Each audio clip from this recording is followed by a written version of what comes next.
आगे देखेंगे calculation of value of electrode potential by the help of two other electrode potential. अगर हमें दो इलेक्ट्रोड पोटेंशियल दिए हैं तो उसकी हेल्प से हम किसी तीसरी रिएक्शन के लिए इलेक्ट्रोड पोटेंशियल इजीली निकाल सकते हैं। अब इसके लिए फॉर्मूला क्या होता है, अगर हमें इन दोनों के लिए इलेक्ट्रोड पोटेंशियल दिया है और इस तीसरे के लिए इलेक्ट्रोड पोटेंशियल निकालना है तो हम E3, क्योंकि तीसरे के लिए इलेक्ट्रोड पोटेंशियल निकालना है तो E3 equal N1 E1 plus minus, यहाँ पर प्लस भी आ सकता है माइनस भी, जरूरी नहीं है माइनस ही आए, plus minus N2 E2 upon N3। यहाँ पर E3 क्या है, electrode potential of third reaction जिसका हमें चाहिए। ये है electrode potential of first reaction, electrode potential of second reaction. ये है number of electron involve in first reaction, number of electron involve in second reaction and number of reaction in third reaction जिसके electrode potential की बात कर रहे हैं। तो यहाँ पर जो होगा कैसे निकलेगा उस चीज़ का ध्यान रखना। अगर मैं इस रिएक्शन के लिए देखूं तो इस रिएक्शन में देखो, अगर सेम चीज़ सेम जगह मिल रही है, यानी कि प्रोडक्ट की जगह प्रोडक्ट है, तो वो जो इलेक्ट्रोड पोटेंशियल है वो हम प्लस में लेंगे। और अगर अपोजिट डायरेक्शन में दिख रही है, यहाँ पर प्रोडक्ट में है और इधर रिएक्टेंट में दिख रहा है, तो हम उसको माइनस में लेंगे। जैसे इसके लिए एग्जाम्पल दे तो यहाँ पर इन दोनों रिएक्शन के लिए E1 E2 हो गया और इस रिएक्शन के लिए E3। अगर हमें E3 चाहिए तो यहाँ पर देखो Fe2+ जो है इस फर्स्ट वाली रिएक्शन में, जो Fe2+ है वो है नहीं, तो Fe3+ देख लेते हैं। Fe3+ रिएक्टेंट में है, इधर भी Fe3+ रिएक्टेंट में है, तो यानी कि जो फर्स्ट इलेक्ट्रोड पोटेंशियल है वो हम प्लस में लेंगे। तो पहला हमने जो N1 E1 लिया है वो प्लस में लिया है। अब सेकेंड के लिए देखो, जो Fe2+ है वो इधर प्रोडक्ट में है, लेकिन इधर Fe2+ किस में है, रिएक्टेंट में है। तो इसका मतलब यहाँ पर अपोजिट डायरेक्शन में है, तो जो N2E2 लेंगे हम वो माइनस का लेंगे। लेकिन अगर Fe2+ इधर ही होता तो इस केस में प्लस का लेते। ठीक है, अगर सेम डायरेक्शन में होगा, मतलब सेम जगह होगा तो प्लस का लेंगे, अपोजिट में होगा तो माइनस का लेंगे। तो यहाँ पर ओवरऑल क्या आएगा, E3N1E1, क्योंकि ये इधर है रिएक्टेंट साइड में और इधर प्रोडक्ट साइड में है, तो ये माइनस का आएगा N2E2 और अपॉन N3, जहाँ पर N क्या है, नंबर ऑफ इलेक्ट्रॉन। अब आगे है टाइप ऑफ इलेक्ट्रोड। इलेक्ट्रोड के टाइप की बात करें तो इलेक्ट्रोड पहला जो है गैसियस इलेक्ट्रोड। गैसियस इलेक्ट्रोड में हम देख लेते हैं हाइड्रोजन इलेक्ट्रोड। हाइड्रोजन इलेक्ट्रोड क्या होता है, देखो हाइड्रोजन इलेक्ट्रोड में अगर हम इलेक्ट्रोड पोटेंशियल की बात करें, रिडक्शन पोटेंशियल की, तो वो इक्वल होता है -0.0591 pH के। यहाँ पर क्या होता है, अगर H की कंसनट्रेशन बढ़ेगी तो pH डिक्रीज करेगा, pH अगर डिक्रीज करेगा तो जो माइनस वाली वैल्यू है वो डिक्रीज करेगी। ओवरऑल ये जो इलेक्ट्रोड रिडक्शन पोटेंशियल है वो इंक्रीज करेगा, और रिडक्शन पोटेंशियल इंक्रीज करेगा तो ऑक्सीडेशन पोटेंशियल डिक्रीज करेगा। तो यहाँ पर क्या होगा, एसिड या बेस की प्रेजेंस में इसमें चेंज देखने को मिलेगा। ऑक्सीजन इलेक्ट्रोड की बात करें तो ऑक्सीजन इलेक्ट्रोड में रिडक्शन पोटेंशियल ऑफ ऑक्सीजन जो होगा ये E0O2/OH-, मतलब O2OH- में चेंज हो रहा है, प्लस 0.0591 pOH। यहाँ पर pOH जो होता है OH की कंसनट्रेशन के इनवर्स चलता है। तो यहाँ पर OH की कंसनट्रेशन बढ़ेगी तो POH डिक्रीज करेगा। POH डिक्रीज करेगा तो क्योंकि ये प्लस में है तो रिडक्शन पोटेंशियल डिक्रीज करेगा, और रिडक्शन पोटेंशियल डिक्रीज करेगा तो ऑक्सीडेशन पोटेंशियल इंक्रीज करेगा। आगे क्लोरीन इलेक्ट्रोड की बात करें तो क्लोरीन इलेक्ट्रोड Cl2Cl- में चेंज होगा। रिडक्शन पोटेंशियल है इसका भी, इसका standard reduction potential -0.0591 log Cl-, concentration of Cl-। यहाँ पर क्या है, कंसनट्रेशन ऑफ Cl-, इंक्रीज करेगा तो Cl- बढ़ेगा, तो ये जो माइनस वाली वैल्यू है वो बढ़ेगी, और माइनस वाली वैल्यू बढ़ेगी तो ये ओवरऑल डिक्रीज करेगा, रिडक्शन पोटेंशियल डिक्रीज करेगा तो ऑक्सीडेशन पोटेंशियल इंक्रीज करेगा। ये सारे हैं गैसियस इलेक्ट्रोड के। आगे है metal metal ion electrode. Metal ion electrode में क्या होगा, एक मेटल आयन होगा, दूसरा किस में चेंज होगा, वो अपने मेटल में चेंज होगा। तो यहाँ पर जिंक के लिए दिखा रखा है। जिंक का अगर रिडक्शन पोटेंशियल देखें तो यहाँ पर क्या होगा, जिंक का reduction potential, standard reduction potential -0.0591 log Zn2+ इधर अपॉन में 2। ये सारी जो है नस्ट इक्वेशन में रखी गई है। नस्ट इक्वेशन अगर फॉलो करते हो तो इजीली ये सारी चीज़ें निकल जाती है।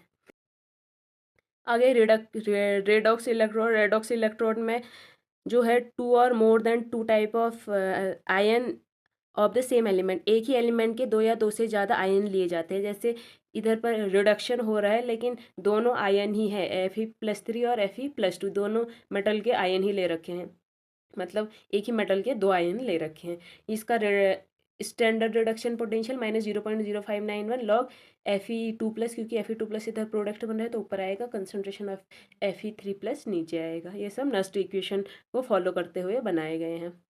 आगे है metal metal insoluble salt electrode, silver silver chloride electrode. Silver और सिल्वर क्लोराइड इलेक्ट्रोड की अगर हम बात करें तो इसमें इसका स्टैंडर्ड रिडक्शन पोटेंशियल देखिए तो 1.36 होता है, -0.0591 लॉग कंसंट्रेशन ऑफ Cl-। उसके बाद है lead lead sulphate electrode. Lead sulphate electrode की बात करें तो ई रेडॉक्स जो होता है, E standard redox potential -0.0591 n जितने भी नंबर ऑफ इलेक्ट्रॉन यहाँ पर इन्वॉल्व होंगे लॉग SO4 2-। यहाँ पर लेड जो है लेड सल्फेट में चेंज हो रहा है तो सल्फेट क्या आएगा, प्रोडक्ट होगा तो यहाँ पर सल्फेट की कंसंट्रेशन लेंगे। आगे अदर इलेक्ट्रोड में देखेंगे, फर्स्ट है हाइड्रोक्यूनोन। हाइड्रोक्यूनोन जो होता है, हाइड्रोक्यूनोन या क्यूनो इलेक्ट्रोड इसको कहते हैं। क्यूनोहाइड्रोन इलेक्ट्रोड या हाइड्रोक्यूनोन इलेक्ट्रोड क्या होता है, ई रेडॉक्स अगर हमें निकालना है, ई रिडक्शन पोटेंशियल तो ई स्टैंडर्ड रिडक्शन पोटेंशियल -0.0591 pH। यहाँ पर ये हाइड्रोजन इलेक्ट्रोड के जैसा ही है, लेकिन ये चीज़ यहाँ पर इंक्लूड करनी है। अब यहाँ से हमें क्या पता चलता है कि जो ग्लास इलेक्ट्रोड है, पहली बात ग्लास इलेक्ट्रोड, हाइड्रोजन इलेक्ट्रोड और हाइड्रोक्यूनोन इलेक्ट्रोड, ये जो 3 इलेक्ट्रोड होते हैं ये पीएच को डिटरमाइन करने में हेल्प हेल्प में आते हैं। Thermodynamic property of electrochemical cell, पहले है temperature coefficient. Temperature coefficient equal E2 - E1 upon T2 - T1 होता है। यहाँ पर E1 E2 जो है सेल पोटेंशियल है, T1 एंड T2 टेम्परेचर पर है। अगर आपको टेम्परेचर कोफिशिएंट चाहिए तो आप वो इलेक्ट्रोड पोटेंशियल का डिफरेंस अपॉन टेम्परेचर का डिफरेंस करना पड़ेगा। फिर उसके बाद है entropy change. Entropy change delta S equal NF delta E upon delta T होता है, या आप इसको कह सकते हो delta S equal NF TC होता है, यानी कि टेम्परेचर कोफिशिएंट। तो इसकी वैल्यू यहाँ पर रखेंगे और यहाँ पर अगर इसको अगर आगे मॉडिफाई किए करें तो इस तरीके से हमें एक और फार्मूला मिल सकता है जहाँ पर हम E2 निकाल सकते हैं इन सब की हेल्प से। एंथैल्पी चेंज हमें पता है delta G equal delta H minus T delta S होता है। उसी फॉर्मूले में डेल्टा S की वैल्यू रख दे और डेल्टा S की वैल्यू रख दे तो डेल्टा H यहाँ से इजीली निकल जाएगा। डेल्टा H क्या आएगा, डेल्टा G प्लस TC यानी कि delta E upon delta T, E2 minus E1 upon T2 minus T1। आगे factor affecting electrode potential and cell potential. Cell potential और इलेक्ट्रोड पोटेंशियल को कौन से फैक्टर अफेक्ट करते हैं, कंसंट्रेशन ऑफ इलेक्ट्रोलाइट का कंसंट्रेशन अफेक्ट करेगा, pressure in case of gases के केस में प्रेशर, गैस का प्रेशर, और लिक्विड के केस में concentration of electrolyte, temperature, composition of electrode, nature of electrode, type of electrode reaction, ये जो है अफेक्ट करते हैं इलेक्ट्रोड पोटेंशियल को। Electrode potential is not depend on extend of electrode reaction. Electrode reaction के type पर तो डिपेंड करता है, लेकिन एक्सटेंड पर डिपेंड नहीं करता। इसका मतलब रिएक्शन जो है फास्ट हो रही है या स्लो हो रही है, इससे इसको कोई मतलब नहीं है, इस पर डिपेंड नहीं करेगा। और आगे स्टैंडर्ड इलेक्ट्रोड पोटेंशियल की बात करें तो सेल पोटेंशियल का जो स्टैंडर्ड इलेक्ट्रोड पोटेंशियल होता है वो टेम्परेचर, कंपोजिशन ऑफ इलेक्ट्रोड और नेचर ऑफ इलेक्ट्रोड पर डिपेंड करता है, और ये भी जो एक्सटेंड ऑफ इलेक्ट्रॉन पर डिपेंड नहीं करेगा। आगे calculation of solubility product of Sprüngli soluble salt. यहाँ से जो है हमने के इक्विलिब्रियम पढ़ा है। के इक्विलिब्रियम क्या होता है, antilog NF E0 cell upon 2.303 RT। KSP भी सेम है, लेकिन यहाँ पर हम KSP को के इक्विलिब्रियम ना कहकर क्या कह रहे हैं, सॉल्युबिलिटी प्रोडक्ट। यहाँ पर जो सॉल्युबिलिटी प्रोडक्ट KSP होता है वो भी antilog NF E0 cell upon 2.303 RT के इक्वल होता है। हम इसको अगर 298 केल्विन टेम्परेचर पर मॉडिफाई करते हैं तो KSP equal antilog NE0 cell upon 0.0591 RT 591 R और T की वैल्यू ले रखी है, RT नहीं लिखेंगे अब इधर। यहाँ पर F R और T की वैल्यू लेकर इन सबको इनको मल्टीप्लाई करके एफ से डिवाइड करके ये वैल्यूज़ आई है। इलेक्ट्रोकेमिकल सीरीज या एक्टिविटी सीरीज भी हम इसको कहते हैं। ये इस तरीके से इलेक्ट्रोकेमिकल सीरीज है और उसका ट्रिक भी है, याद करने के लिए इजी पड़ता है। यहाँ पे सबसे पहले lithium, potassium, barium, strontium, calcium, sodium, magnesium, aluminium, manganese, zinc, chromium, iron, cadmium, cobalt, nickel, tin, lead, hydrogen, copper, I2, iodine, iron, mercury, silver, mercury और ब्रोमीन, क्लोरीन, प्लेटिनम, गोल्ड और फ्लोरीन आता है। इसका ट्रिक सिंपल सा है, लीला की बारात sir पर है, काना मांगे आलू, मैंने जानकर फिर सीडी को निकालकर सुनाया, प्रभा हंसी क्योंकि आइडिया फिर उसे आया, हंगामा आज होगा बारात में, कली प्लेटिनम गोल्ड का हार पहन लो तुम। इस तरीके से मैं याद करती हूँ। अगर आपके पास कोई दूसरी ट्रिक है तो उसी को फॉलो कीजिए। अब यहाँ पे क्या होता है, अगर कॉपर की बात करें तो कॉपर के 3 आएंगे, तो मैं इसको ऐसे याद रखती हूँ, जो ज़्यादा वाला होगा पहले आता है, फिर कम कम वाले नीचे। तो पहले 2 प्लस और 1, ये ज़्यादा है तो ऊपर आएगा 2 प्लस और 0, कम है नीचे आएगा +1, 0 ये इससे भी कम है तो ये और नीचे आएगा। इसी केस में जो आयरन है 2 बार आया है, तो यहाँ Fe+3 जो है Fe+2 में चेंज होता है और यहाँ पर Fe+2 Fe में चेंज होता है। अब आगे बात करें तो लिथियम से जब हम फ्लोरीन की तरफ चलते हैं तो हमें पता है बीच में हाइड्रोजन आता है जिसका स्टैंडर्ड रिडक्शन पोटेंशियल 0.00 वोल्ट होता है। इससे ऊपर को माइनस में वैल्यू होती है और इससे नीचे को जो होती है प्लस में वैल्यू होती है। लिथियम की -3.04 वोल्ट होती है और F2 की जो होती है 2.87 वोल्ट होती है। यहाँ पे क्या होता है, जो अपर एलिमेंट होते हैं वो रिड्यूसिंग एजेंट अच्छे होते हैं, क्योंकि ये खुद का ऑक्सीडेशन करना पसंद करते हैं। तो जिसका खुद का ऑक्सीडेशन होता है उसको रिड्यूसिंग एजेंट कहते हैं, क्योंकि ये दूसरे का रिडक्शन करते हैं। तो एज ए रिड्यूसिंग एजेंट हम इनको यूज़ करते हैं। तो ये ऊपर के जो एलिमेंट है इनका ऑक्सीडेशन अच्छे से होता है तो ये रिड्यूसिंग एजेंट अच्छे होंगे। नीचे वालों का रिडक्शन अच्छे से होता है तो नीचे वाले जो लोअर एलिमेंट होंगे वो ऑक्सीडाइजिंग एजेंट अच्छे होंगे, क्योंकि खुद का रिडक्शन हो रहा है तो दूसरे का ऑक्सीडेशन करेंगे तो ऑक्सीडाइजिंग एजेंट अच्छे होंगे। तो गुड ऑक्सीडाइजिंग एजेंट होते हैं लोअर एलिमेंट। अब जो अपर एलिमेंट होते हैं वो लोअर एलिमेंट को हमेशा रिप्लेस कर सकते हैं इसके सॉल्यूशन से। जो अपर एलिमेंट होगा, ध्यान रखना, अपर एलिमेंट लोअर एलिमेंट को उसके सॉल्यूशन से इजीली रिप्लेस कर सकता है। अब अपर एलिमेंट की बात करें तो upper element give electron to lower element. ऊपर का इलेक्ट्रॉन नीचे के एलिमेंट को इलेक्ट्रॉन दे सकता है, लेकिन एक चीज़ हमेशा ध्यान रखना, जो नीचे वाला नीचे के जो एलिमेंट है वो ऊपर के एलिमेंट को कभी भी इलेक्ट्रॉन नहीं देंगे। Lower element can not give electron to upper element. नीचे का जो एलिमेंट है ऊपर के एलिमेंट को इलेक्ट्रॉन नहीं। आगे फ्यूल सेल। फ्यूल सेल क्या होता है, ये फ्यूल की केमिकल एनर्जी को इलेक्ट्रिकल एनर्जी में चेंज करते हैं। इनकी जो सेल एफिशिएंसी होती है वो बहुत ज़्यादा होती है। सेल एफिशिएंसी निकालते कैसे, सेल एफिशिएंसी ईटा इक्वल ΔG/ΔH/100। यहाँ से सेल एफिशिएंसी निकल जाएगी। ΔG हमें पता है -NF ई सेल से ΔG निकल जाता है। ΔH जो है एंथैल्पी ऑफ फ्यूल है, यानी कि टोटल एनर्जी की बात कर रहे हैं।